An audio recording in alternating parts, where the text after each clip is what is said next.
Puji Tuhan, haleluya. Selamat pagi saudara-saudaraku. Saya senang bisa berjumpa kembali di pagi ini. Semoga Bapak Ibu Saudara sekalian dalam keadaan sehat dan dalam lindungan Tuhan Yesus Kristus. Pagi ini kita akan bersama-sama merenungkan firman Tuhan. Mari kita buka Alkitab kita pada Daniel pasal yang ke-7. Lembaga Alkitab Indonesia memberi judul perikopnya Doa Daniel pada pasal 7 ayat 1-19 dan 70 kali 7 masa pada pasal 7 ayat 20-27. Saya tidak akan membacakan semua ayat-ayat ini.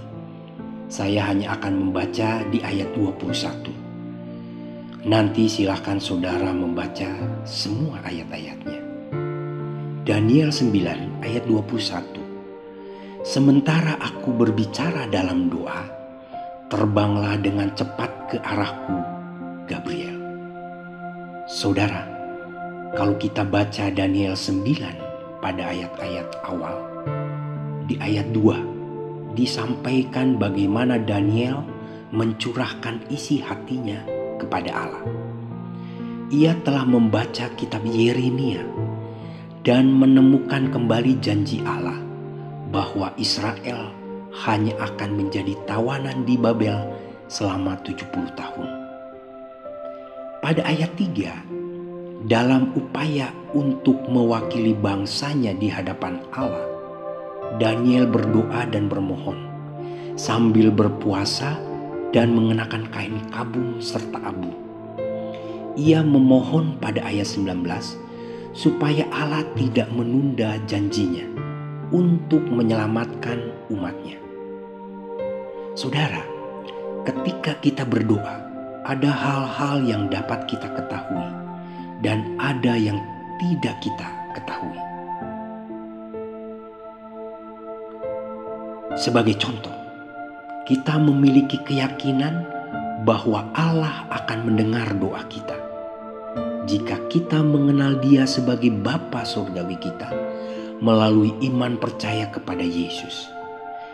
Kita tahu bahwa jawabannya akan kita terima sesuai dengan kehendaknya. Namun kita tidak tahu kapan jawaban itu akan kita terima atau seperti apa jawabannya. Bagi Daniel, jawaban atas doanya diterima secara ajaib dan datang dengan segera. Ketika ia berdoa, malaikat Gabriel datang untuk memberikan jawaban. Pada ayat 23, Allah akan menganugerahkan akal budi untuk mengerti kebijaksanaan kepada Daniel. Sebagai orang yang dikasihi Allah, Daniel diminta untuk fokus pada firman dan penglihatan itu dengan saksama. Isi jawaban itu sama mengejutkannya seperti kecepatan jawabannya.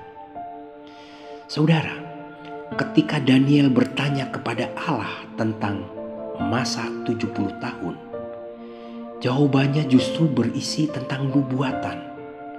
Kalau kita baca di ayat 24, 70 kali 7 masa. Di ayat 26, 62 kali 7 masa. Dan 1 kali 7 masa di ayat yang ke-27. Deretan angka tersebut menandakan peristiwa yang bakal terjadi pada bait Allah. Ketiga peristiwa itu memperlihatkan kehancuran dan pemulihan bait Allah di Yerusalem. Daniel meminta jawaban Allah bagi masa hidupnya, tetapi jawaban Allah justru berkaitan dengan peristiwa-peristiwa ribuan tahun yang akan datang. Karena itu, Daniel merasa perlu untuk tetap berdoa kepada Allah. Doa yang dilakukan dengan sungguh-sungguh memampukannya menghadapi berbagai peristiwa yang terjadi dalam kehidupannya di negeri Babel. Melalui doanya, Daniel belajar mempertahankan iman karena ia yakin bahwa Tuhan senantiasa menjawab doanya. Pada pasal 9 ini, kita diajak untuk menghayati kehidupan doa bersama Allah. Dalam doa, kita menyatakan pengakuan dosa. Pengakuan itu mendatangkan pemulihan Allah dan pembaharuan hidup. Melalui doa, kita juga mendapat peneguhan Allah yang dinyatakan melalui kebenarannya yang ada dalam Alkitab. Karena itu, berdoa dan membaca Alkitab adalah tindakan konkret yang tidak bisa dipisahkan dari kehidupan orang percaya. Melalui doa dan membaca Alkitab, kita ditegur dan diingatkan untuk tidak hidup dalam dosa. Kita juga dikuatkan bahwa Allah yang penuh kasih dapat dijadikan batu sandaran yang kukuh. Saudara, sekalipun kita memanjatkan doa bagi situasi kita sekarang ini, jawaban Allah mungkin tidak seperti yang kita bayangkan. Situasi dan kondisi yang tak menentu yang kita hadapi saat ini bisa saja melunturkan iman dan pengharapan kita. Akan tetapi, apakah Tuhan akan meninggalkan kita?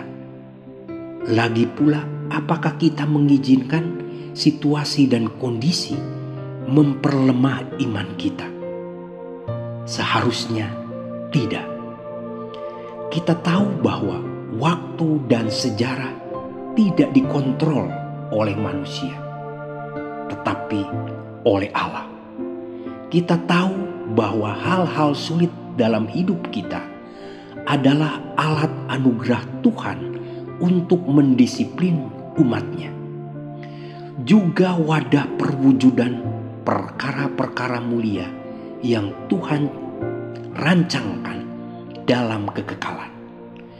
Orang percaya memandang waktu, sejarah, serta masa depan dalam perspektif kekal, yaitu bahwa Allah memerintah atas segala sesuatu. Kiranya pemahaman ini menghibur dan menguatkan kita yang tengah menggumulkan masa depan di dalam Tuhan. Jangan putus asa, saudara. Jalani terus hidup kita dengan iman dan pengharapan yang teguh. Amin. Mari kita tutup dalam doa. Bapa kami yang ada di dalam surga, Allah kami yang kami sembah di dalam nama Tuhan Yesus Kristus, kami mengucap syukur buat pagi ini, buat hari baru yang masih Engkau percayakan kepada kami. Terlebih buat firman Tuhan yang sudah kami dengar. Terima kasih buat firman-Mu yang telah menguatkan kami kembali. Memang kami tak tahu dengan cara apa doa kami Engkau jawab. Tetapi ini yang kami imani. Engkau pasti menjawab doa-doa permohonan kami. Kami percaya kehendak-Mu lebih bijaksana daripada kehendak kami sendiri.